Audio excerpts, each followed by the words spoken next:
Di LBH Apik Jakarta di tahun 2022, kami menerima pengaduan sebanyak 1.512 pengaduan.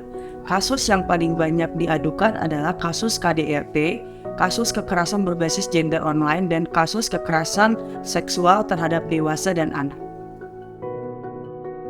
LBH Apik Jakarta didirikan oleh 7 pengacara perempuan yang melatar belakangi adalah kepedulian dan keperhatian terhadap pemberian layanan dan bantuan hukum yang memiliki perspektif terhadap perempuan.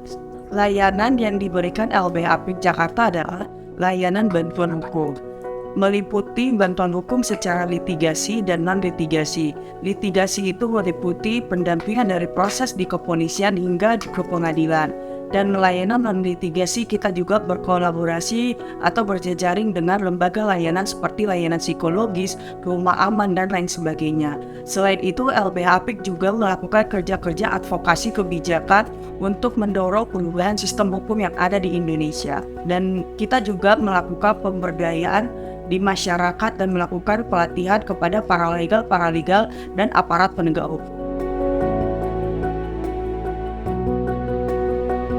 Jadi di LBH Apik Jakarta, kasus-kasus yang kita dampingin adalah kasus kekerasan berbasis gender gitu ya. Jadi pelakunya adalah orang yang paling dikenal atau orang terdekat gitu.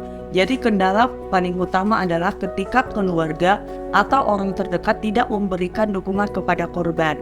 Kemudian keluarga tidak mempercayai keterangan korban gitu. Jadi korban tidak mendapatkan dukungan dari orang terdekatnya. Kemudian juga kendala yang paling penting adalah ketika aparat penegak hukum tidak memiliki perspektif terkait penanganan kasus berbasis gender.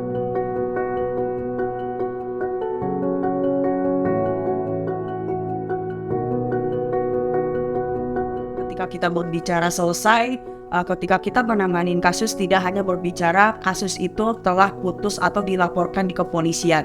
Tapi ketika kita berbicara selesai, kita harus memperhatikan dulu apakah si korban sudah mendapatkan hak-haknya, hak apa aja.